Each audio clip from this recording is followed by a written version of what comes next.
everybody in New York, beautiful New York. One thing I've observed of my son since he's a baby is that his toughest critic was always himself. Always. If he didn't get something right, he'd beat himself up over it. And my wife and I would always facilitate him basically not to beat himself up, to get away with it, but he'd still continuously beat himself up. He didn't get it right. If he didn't take a test appropriately in school, he failed that particular test. One thing I've learned about John, on redos, he's probably the best you've ever seen. I think Floyd made a mistake. He honored his word and gave John a rematch. He's a man of his word. He's an honorable man. But I think he made a big mistake. John takes retests better than anybody else I've ever seen. And I think the fighter you're going to see enter the ring on August 24th is going to blow your minds. That's what I believe. I believe he's going to shock the world and blow your minds. That's what I believe. And watching John mature as a baby, and again, I was adverse to John being a fighter. I've never wanted my son to pursue his career. I never did. I never did. He came to me when I first had come home, and it said, I was away for a while, and it said to me, hey Dad, I want to explore being an MMA fighter. And I said, I just handed him my credit card. And I said, yeah, go sign up for a gym, Belmore Kickboxing in Long Island. I said, go ahead, knock yourself out. I didn't even pay attention to it. And 2 months later, he comes to me and says, Dad, how many tickets you want for my fight? And I said, fight? What fight? He says, well, I got a fight coming up. I'm really excited about this fight. I said, John, what do you have to fight for? He said, well, that's the whole idea of what I'm doing. I said, no, I thought you were just going to train, something for you to do, keep yourself occupied. This is back in 2014. And he says, no, I got this fight. It's out in Smithtown, Long Island. I said, all right, give me 50 tickets, and we'll be there. I take 50 guys, we go to the fight. And I'm saying, it's amateur. What could it be? I fought amateurs when I was in military academy as a kid. You had gear, these big gloves. So you think your kid's safe, it's productive for him. Well, when I get there, to my surprise, the kid that John is fighting is a particular kid that nobody else wanted to fight, okay? And only 3 months earlier, he had knocked John's trainer out in 37 seconds. So I says, this kid's got his grandfather's balls, but he certainly doesn't have his grandfather's brains, because this is ridiculous. He's never had a fight before, and here he is now. He's going to have his first MMA fight against a kid, his name is Henry Mills, 6'3", one of the top kickboxing prospects in Long Island. He can eat an apple for John's head. And he's about to fight this kid, and I'm sick to my stomach. I said, I got snookered here. I got completely snookered here. How this happened, beyond me. The fight unfolds, and it's a war. I mean, it's an absolute war. They go back and forth. It's a slugfest. And John ultimately, by attrition, wins that fight. And I couldn't have been more proud of him. But my response to that fight was to tell my son, are you satisfied? Are we done? Can we move on now? He looks at me. He's got this look on his face that only he could have. And he says, what do you mean? I said, Daddy, I called him Dad. I said, Daddy, listen, I'll help you get a gym or something. You don't want to do this no more. He says, no, Dad, this is my dream. This is what I want to do. I love this. Love this. Who in the world could love this? Sitting there getting beat up. Who could love this? He says, I love this. This is my dream. Well, when your son or daughter asks you to honor their dream, to help them facilitate their dream, you do everything in your power to help them facilitate that, to achieve their goal. And I did. I stood behind John on what's been now almost a 10-year career, starting out in MMA, very successful career. And Floyd was kind enough to extend the invitation years back for John to make that jump over to boxing. We accepted that jump over. I think we put on a really good show last time, especially after the fight, which was not, folks, it was not by design, not by design.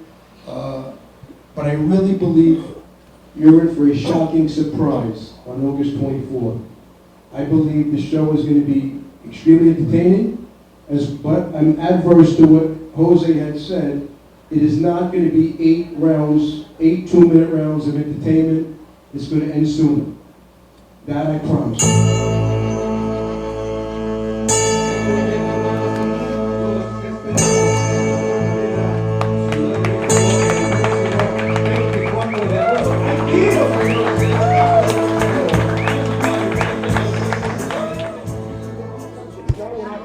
I would have not wanted my son to do this. Again, as I had said earlier, it's not the profession I chose for my boy. He chose it for himself, and it's his dream. The excitement, you can see, the way he answers his questions. He wouldn't want to be anywhere else, and the simple fact, how often can a fighter that in his pro career, his amateur career MMA, his pro career at MMA, very successful, but after only having 2 pro boxing matches, to be in with the great Floyd Mayweather? Come on. I mean, how many that paid with their blood and their sweat would give one of their digits to be fighting Floyd Mayweather? John is graced with that. So, and he appreciates that. He understands and absorbs it, and that's why this moment, this opportunity will not get lost on John. Believe me, he'll make us all proud. He's going to do his job. You can see how hungry it is. Yeah, he's going to do his job. Mr. Gotti, what kind of goals do you guys have in this sport? Do you pursue a world championship, or where do you go from here? Floyd Mayweather. Right now, the target is just Floyd Mayweather. This is John's world championship. Oh, I like that. Floyd Mayweather. It may not be Floyd's world championship. He's been there so many times, but this is John's world championship. This is it. This is all he thinks about. He eats, he sleeps, this. Are you surprised that there's no smack talking with Mayweather this time around? That he's giving him so much respect? Growing up, how John dealt with my incarceration and my being away, Floyd Mayweather was his hero. So when Floyd Mayweather would fight, all the kids on his football team, all the kids in school would be invited to my house. My wife would put it on the big screen. And it was a really festive occasion in my house. John went on to do a report on Floyd Mayweather as one of his heroes, and he did a collage on Floyd Mayweather. Now, imagine this. Imagine this. 22 years ago, to do a report on Floyd Mayweather, to do a collage on Floyd Mayweather, and to be sitting here today, and now you're at a press conference and you're about to fight Floyd Mayweather. How amazing is that? How spectacular? How surreal? Were you and your father boxing fans? I mean, did you Tremendous boxing fans. And when my dad was a free man, he was home, there was no UFC. So boxing was it. Combat sports were boxing. That's what it was. So whenever any of the great fighters, one of my father's favorite fighters was Julio Cesar Chavez. Wow. One of my father's favorite fighters. So when Chavez fought, our whole social club stopped. We watched, always. When any of the great Italian fighters, Vito Antuofermo, when he fought, we all stopped and watched. When Vinny Pazienza would fight, we would stop and we would watch. So we would watch all the events, but there were certain select fighters that my father adored and loved. He loved their heart and their drive, that he would demand that we stop and watch. Now, you as a father, man, you always got to look out for your son. How much punishment are you willing to let your son take in case things don't go his way? It's a great question, and we had a long conversation about that. My son and I had a long conversation. In the conversation, I says, John, you know who you're fighting and you know what to expect, okay? And he says, yes, Dad, I get it. I said, when you make a declaration like you did last fight, kill or be killed, your grandfather made that statement and he meant it. He made it in a statement where he talked about the United States government. When the government goes to war with me, meaning my father saying, John Gotti, I raise the black flag. I ask for no quarter and I give no quarter. That's the way it is, kill or be killed. You uttered those words. You didn't follow through on those words. It's got to mean something.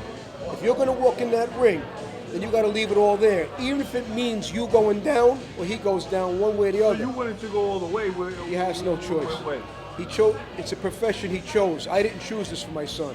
I don't want him to do this. I would have much rather he become a lawyer, a doctor, something else.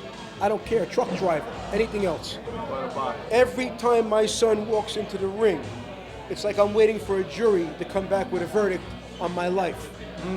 He is my life. He's the love of my life. And what about- Every time my heart is in my throat. What about the other family, the other brothers? Are they 100% behind him? Yeah, they're here. Women will get mad about what I'm going to say next, but the women in our family are not allowed to attend the fights. Oh. They can go, they do their own little watch party. They'll go to my house or they'll go to my daughter's house and they'll have a watch party maybe, if you want to call it a party. But we travel as men, we travel as a unit, we're going to war. We're not having fun. So this is We're not going out to dinners. We're not going out for drinks. When we hit Mexico, when we arrive in Mexico on the 14th, we go with a mentality of war. We're not going to have a drink. I won't be having any Johnny Walker. I won't be doing anything like that. We'll be training. We'll be moving forward. Boots on the ground until our job is done. And when the job is concluded, good, bad, or indifferent, then we'll have that cocktail. And Then we'll have let's that say that drink. he does win. What's next? Sorry? If John wins, what's next for John then? You gonna continue it? On to the next one. If John wins, Anybody in the radar? you said if John wins, I say John will win. And I tell you this, he'll be on to the next event. Maybe Floyd again. Maybe somebody else. Who knows? Why are you so confident that John will win? Because I watched this kid grow as a man. And what I was alluding to when I made a statement earlier about the Henry Mills fight, his very first amateur MMA fight, is he could have very easily been knocked out in the second round. Let's remember now, John was a bodybuilder before that. He made a transformation over to MMA.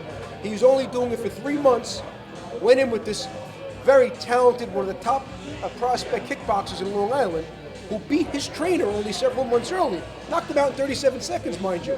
Now he's fighting this guy. I had no idea. This is behind my back. He's fighting this guy, and in the second round, if you watch that fight, he's gassed. He's against the ropes, against the cage, and Henry's coming in, and those big, long legs that can kick from here to Brooklyn were about to hit him in the head. He was going to kick him in the head and finish John off. And his cousins and his brothers are behind him.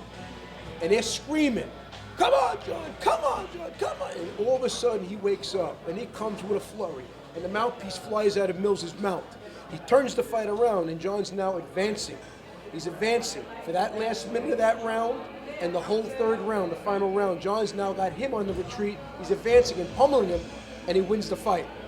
Now, that heart that he showed me, with no experience, he wasn't conditioned, never had a fight before. He's a St. Anthony's football player. Jerry knows about that. St. Anthony's football player, okay? No conditioning, no experience in fighting. He didn't quit, he would not lay down. He took his punishment, he turned it around, and moved it and won the fight. I said, this kid's got it in him. I just only hope and pray he doesn't want to do this anymore. I don't want to do this anymore. Hey, John, so listen, so your son gave too much distance away to Floyd Mayweather the first time. Is that one of the things he's been working on to keep the pressure close to him so Floyd Mayweather can't get off on him? Yes, he's been closing that gap with his sparring partners. And it's not easy. It's not easy. Floyd, listen, people could say Floyd's 47 years old. I tell my son all the time, I says, see Floyd Mayweather? Floyd Mayweather at 36 years old, 46 years old. Floyd is a mathematician. That's what he is. He's a genius in the ring. He's a mathematician. He watches your feet, he watches your hands, he watches your shoulders, he watches every move and every posture. He knows exactly what you're going to throw next and how you're going to position yourself. So to close that gap between a great like Floyd Mayweather, probably the greatest, and I'm not saying the greatest boxer of all time, I'm saying he's the greatest tactician that I've ever seen. And I've been a buff. I've been watching this, I'm 60 years old, since I'm 6, 7 years old. I've never seen anybody figure out opponents like Floyd can figure them out. He's a genius in the ring, and he's figured them all out. So for John to close that gap, we brought in some very talented, skilled, smaller boxers, lighter boxers, elusive boxers, that their job was to move away. John, did the body shots hurt him, your son? Can he take that away from Floyd Mayweather by cutting that distance down to take away the sting of those body shots that he took all the whole Floyd fight? thrown on John or John thrown on Floyd? No, Floyd threw on John. A lot of body shots. A lot of body shots. But you know what? Not one of them phased him. What did hurt John is John went into that fight with a broken nose. He broke it 3 weeks before the fight. Wow. Floyd got one through. And when he hit John, he did rattle him with that shot. And John went on that posture, his posture moving forward. And the plan moving into that fight, Jerry, was that He said that every fight, he watched the McGregor fight ad nauseam 1,000 times. And Floyd could have knocked out Conor probably any time he wanted to. It's just his poise, and you as a professional boxer, you're one of the greats, you observe things and you see things and you say, he's playing with him. He knows he's just going to figure him out. He's going to look for a comfortable spot and he's going to leave. He came to fight you, guy. He fought from the beginning. And when watching the McGregor fight, though, we said it. And he knocked him out in the 10th round. And after the 6th, Floyd said, okay, now it's time to start fighting. He took and exhausted McGregor. So John, watching that fight ad nauseam too many times, said, Dad, for the first 2 rounds, he's much smaller than me, he can't hurt me. I'm going to take whatever he can bring, and then I'm going to turn it on him. So I'm going to conserve my energy and move forward. And I'm saying, John, if you're able to withstand the punishment, then it's not a bad, tactic to employ. However, I'm not quite sure if you want to do it with this guy. You're much bigger. Don't tell nobody. Don't tell nobody this. Listen, I want them to go right after him. And John says, no, I got this figured out. I got it done. And that's why. No, I never. In fact, I wasn't even going to be up here. If Floyd's trainer was here, I was going to have Derek Panzer up here, but his manager came in, so I wanted to leave my son. I wanted him to have my son be by himself. John, you're not worried that if you beat... Pleasure, Jerry. Always to see you. Johnny, aren't you worried that if you beat Mayweather, then they're going to say, oh, he just beat a washed-up 36-year-old? Floyd Mayweather could never be washed up. Floyd went to great pains. Every time I speak to James McNear, and I'm close to James McNear, Floyd's training. He's always training. He's always training. He trains at 6 in the morning. He trains at midnight. We did Zoom calls. I hear in the background. I said, James, where are you now? He says, I'm in Vegas. You're in Vegas. Okay. I says, can I ask you a question? I says, it's 2 o'clock in the morning here in New York.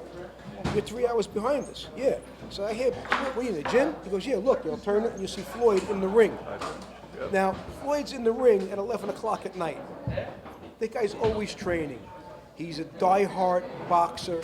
It's in his heart. It keeps his blood pumping. It keeps him moving forward. He's never not in condition. And he did, and what I said was accurate. You do the CompuBox on the first fight. In 2 minutes of any first round of any fight Floyd Mayweather has ever fought in his life, he never threw more punches than he threw against my son John. And that shows he still has it. We got to run, man. Be safe, brother. Thank you, guys. Thank you. Yo soy Jennifer Tavera. Quiero que se suscriban al canal Las 5 Esquinas.